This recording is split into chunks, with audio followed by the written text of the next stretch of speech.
Hello, I'm Liz Brown. Welcome to the fall edition of the Bourne Community Engagement Committee show, A Canal Runs Through It. Today, I'll be speaking with Sarah Caruso, founder and director of the Meetinghouse Clay Center in Catawmet. We'll learn a bit more about Sarah, the Clay Center, and the many artistic pursuits it supports. I'm also going to be trekking to another mystery location in town and exploring a bit more of Bourne's intriguing history. Now, it's time to look at some of the great events that have been going on in Bourne over the summer.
Summer's behind us now, but I hope you got out to some of these events around town. Every season brings new opportunities to enjoy our committee and the creative people in it. That said, let's meet Sarah Caruso. She opened the Meetinghouse Clay Center about 6 years ago. Yep.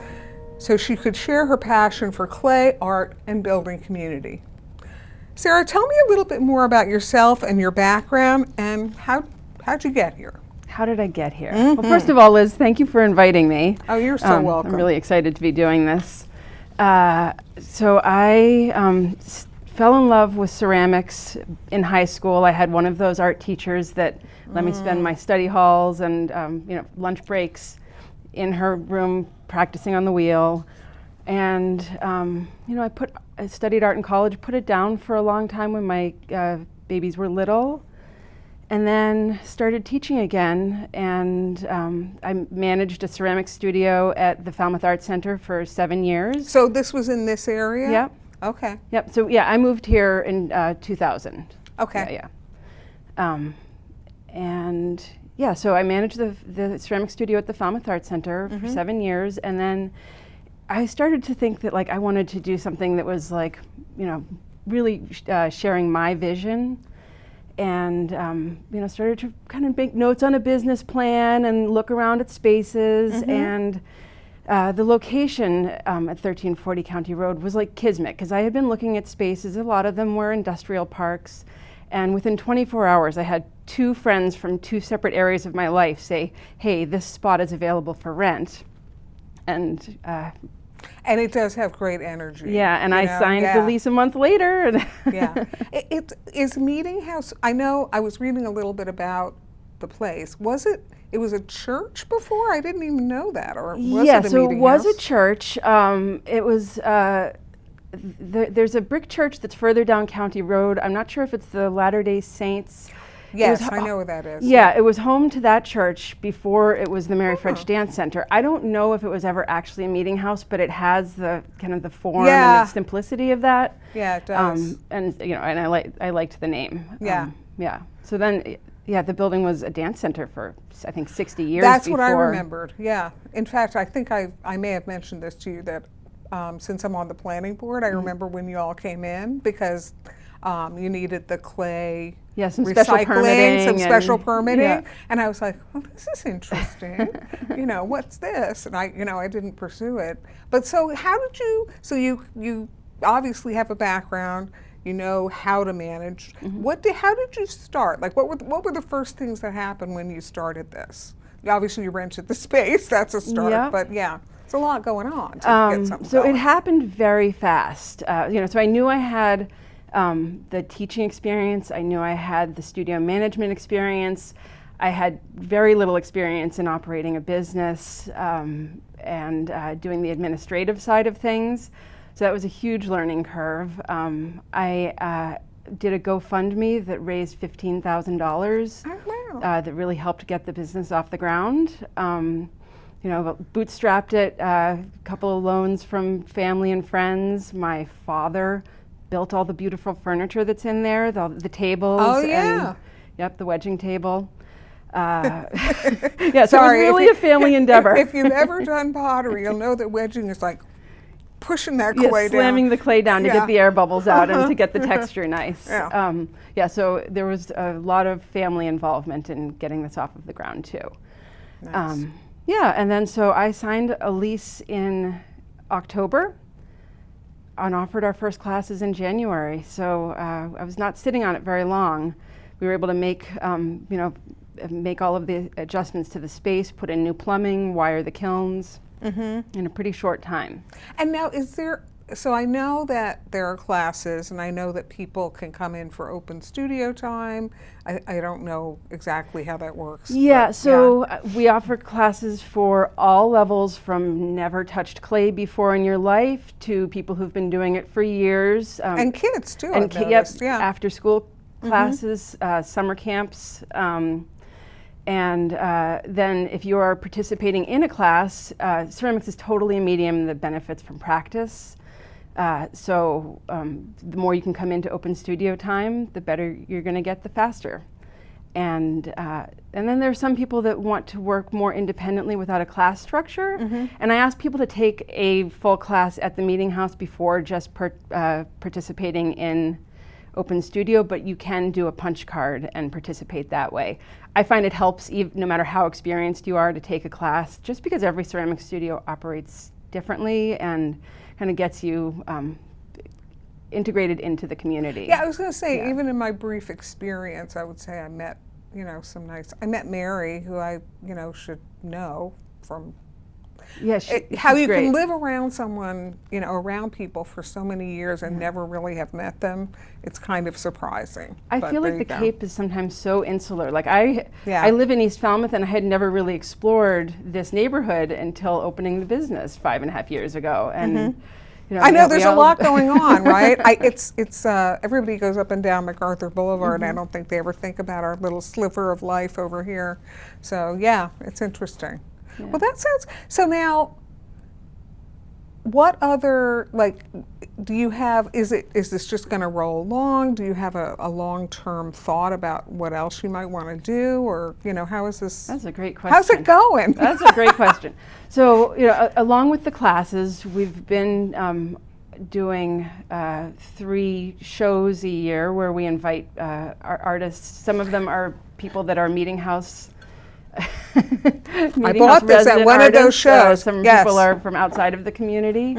And the mug that you were just pointing out is by Amy Eldridge, who was there from day one and was a resident artist for the first 3 years of the business, and just opened her own home studio a couple of years ago. And where is she located? I don't even know. She's in Falmouth on Gifford, and she doesn't have public hours yet, but I know that's something that she's been trying to work towards. She's mostly available at shows. I use this mug every day, literally. I know, it is. And I didn't realize until I brought it in. Mary had asked us to bring in something, any pottery, because even if you don't do it, sometimes you're a fan of it, which is kind of where I live. And Mary is Mary Melly, who's one of the instructors at the Meetinghouse, and it's been a joy to get to know her. Yeah, and so I didn't even think about the fact that this is made of the darker clay, which is just really interesting, and the colors really pop, and so I don't know. She has an interesting process. She waxes the whole piece and then carves away, which lets her get the color in the very specific areas. It's very time intensive. Yeah, and this one was a little bit different in terms of the eyes. I think a lot of them had animals on them, as I recall, or something. I don't know. She did a lot of great things. So the shows were really really are really fantastic. When was the last one? In July? No, August 9th, I think, August. this year. Yeah, so we Okay. usually do one around Mother's Day, a summer one, and then a holiday one, which is indoors, and we kind of clear the whole space. Oh, do So, you? and turn the Okay. inside into a gallery with black tablecloths Okay. and yeah. I'll check it out Yeah. because it's a great place for gifts. Yeah, and that's no Black doubt. Friday weekend Yeah. every year. And now you do have there's basement space too. Is that true? Yep, so okay. that's where I have resident artist rentals. Right now we have a crew of 6 people down there working. 5 of them are strictly ceramics, and one of them is hybrid ceramics, sculpture, mixed media. And there's so few places in the area that rent spaces to artists, like Katomet Art Center does. But there, And I don't there's even a know how need many for that. spaces they have, but that's the only one I know of. Yeah, and there's Yeah. really a need for that. Interesting. I would not have necessarily thought about that, but I imagine that's Yeah. true. People who are looking for something that's a little, maybe outside of their home, they need that structure of going to some place to create, or don't want the mess in their house. And then the resident artists also have access to the full studio when there aren't classes happening. So that's a lot of equipment and materials that they... It is, Yeah. it is. Like I said, I was totally a newbie. I took that class, and I was saying to Sarah earlier that I'm probably not going to be a potter on the wheel because to me it's so messy, and that's just me. Everybody's got their thing, but it was a lot of fun. I would recommend trying it. It was just so, you feel like a moron. I warn everyone, if you do go and take a class, you might go, oh my God. I always tell my beginners, you just come in expecting to enjoy the process and not get attached to the product. In some ways, it's like learning a musical instrument where you got to figure out how to get that sound out of the reed or get a nice sound out of your bowstring and learn some scales before you can have what's in your head coming out. It just takes some time. I think and too, it's natural. there's more steps in it than you realize. Yeah. Kind of to use your instrument analogy, it's like you have to suck on the reed first, and then you Yeah. have to do this. There's a lot of little steps along the way. Like I had said to you, mine weren't even dry yet to be fired. So it's like you fire it, then you glaze it or whatever, then you fire it again. There's a lot of firing.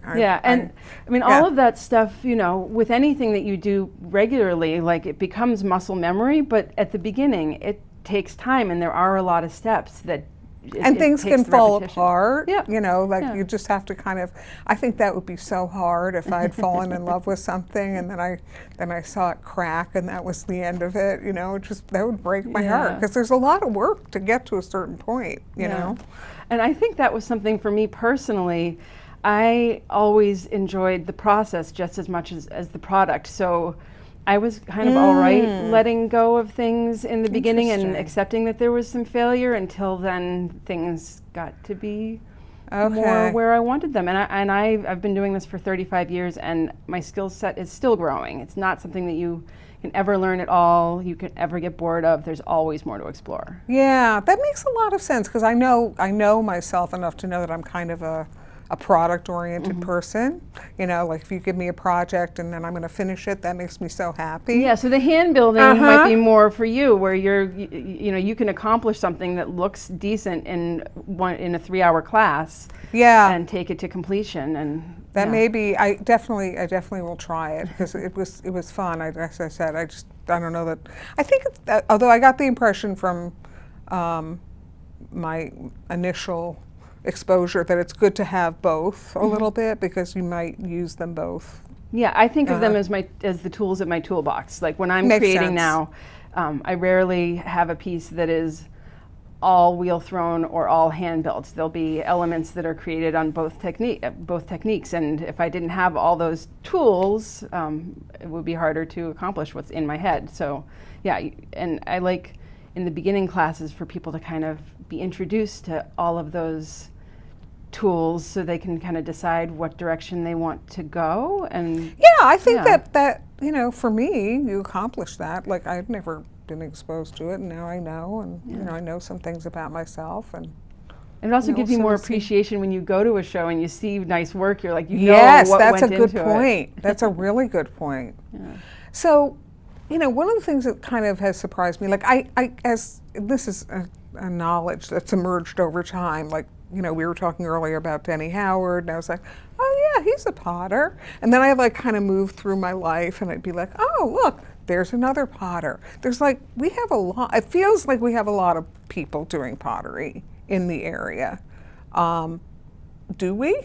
I think so, and I also think that there's been a real renaissance in maybe the past 10 years, but in particular since the pandemic really got a lot of people. Right, you guys had to go through. Yeah, we went through the pandemic, which was terrifying in the moment, but yeah, honestly it really was a blessing in disguise because it let me focus on small classes. We maxed out at 6. We had the whole plexi screens. I did see a picture open with people with masks. Yeah, but for the few people that were taking classes and it was really their one outlet outside of the home. Yeah. And a little bit of a break from the news and the fear.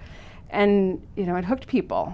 And you're right, there is, I mean, I think a big community of ceramic artists in the area, just in my little neighborhood. There's Deb McCarty of Cove Lane Pottery just down the road, Kim Sheeran of the Barn Pottery down in Pocasset, Frances Johnson, who taught at Barnstable High for 30 years. She lives just down the road from the studio and pops in and says hi, and yeah, no, it's great. I love that. Yeah. Well, we were you were mentioning that coming up in September, which unfortunately the show will not be, will air after it, but I still thought it was an interesting thing that you're doing, the pottery trail? Yes, yeah. So this is something that I think has been floated for years. It's a great idea. And there are models across the country. Western Mass has the Asparagus Valley Trail.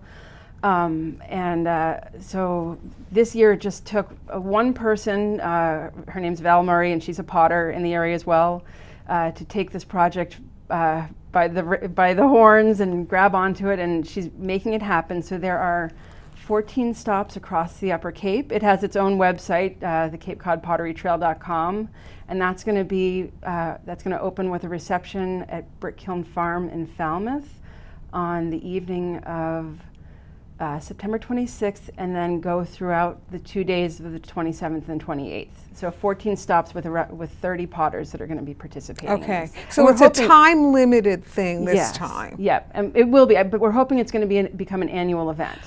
Okay. So many of these artists do not typically have their studios open to the public, so this is kind of an unusual opportunity to. Yeah, it can be very exciting when you go to a smaller craft. Katuit, I think, did something, and I went to the fair and I was like, I haven't seen her in years. You know, like just certain people just don't show their work as regularly. So yeah.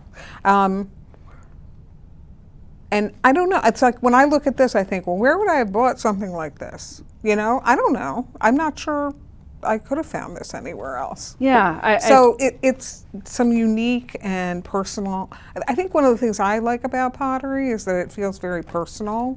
And like I've always liked the fact that sometimes you can see people's fingerprints and things, and you know, it looks handmade. There's that handmade feel, which is. I never get over the thrill of when somebody purchases something from me, the idea that they want to hold and use a small piece of art that I made, and you know, they cared about it enough to bring it home. And I think that's the thing with all handmade art, but pottery in particular, because using something that you drink out of or eat off it's very functional. And intimate. Yeah. You know? Yeah, true. Very true. In fact, I probably spent not hours, that's ridiculous, but finding a mug. Don't feel ridiculous. A mug that fits properly. Yeah. I know that sounds so weird, but you're like, does my thumb land in the right place? But that is something. Yeah. You know, that matters to me. And like, I have my favorite mug, and you know, I've gone through a couple of them because they get used every day, and then you know, something happens. But like, it never makes it through the dishwasher. I just rinse it out because I want to use the same one every day because I like the way it feels. Yeah, exactly. That's what I decided. I was like, this is my mug. It's my favorite mug. This is the one I'm using. So yeah. So I'm going to recommend that even if you see this and you've missed the pottery trail this year, keep an eye out. Also, when is the sale? The holiday sale? The holiday sale is going to be Black Friday weekend. Okay. And we are just starting our fall session of classes, so they'll be partway through by the time this airs. But we run, I run a fall session, a winter session, a spring session, and summer session. So whenever you see this, check out the website. What is the website? It is meetinghouseclay.com. Okay, and are there any other like Facebook or any other ways that you recommend people? Yep, I have an Instagram, Meetinghouse Clay. Oh, that'd be nice. And, yeah. Yep, Facebook, Meetinghouse Clay. It's on brand on. Yeah. Take a look, because if you don't know about this place, you should know about it. And with that, I'm going to say thank you, Sarah, for coming today. It's been wonderful. And I plan on taking more classes in the near future. And thank you for coming in to tell us more about what you're doing and what's happening, and how much you're enriching the community in many ways. I think it's very exciting. You're welcome, and I really appreciate the opportunity. Thank you for inviting me. No problem at all. It's my joy. So now it's time for me to head out to, oops, can't get it, my next mystery location. And this one has a touch of spookiness that's just right for the upcoming Halloween season. So keep an eye out for me.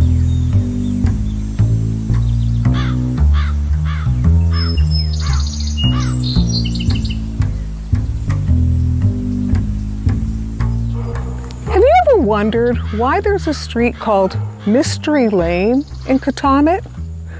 Me too. So I did a little research, and I learned that mysterious things can happen anywhere. Not sure where I've ended up, but I'll tell you the story so that you know. It's a story about a serial killer by the name of Jolly Jane Toppin, whose killing spree basically ended in Katomet, where she had killed 4 members of the Davis family, and a relative of the family finally said, something's weird going on here, and had the bodies exhumed. They tested, and they discovered that they'd all been poisoned. So she was arrested, she was tried at Barnstable County Courthouse, and ultimately declared to have moral insanity, which we'd probably call being a psychopath, and she was incarcerated for the rest of her life in the Taunton Insane Asylum. So, not a nice person, apparently killed about 100 people, referred to in the Boston Globe, by the way, as the Lucretia Borgia of Massachusetts.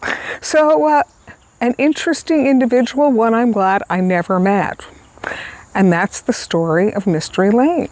So, I want to thank you for joining me today, and I hope to see you the next time the show is on. And just remember, life isn't about finding yourself, life's about creating yourself. Have a great day. Bye-bye.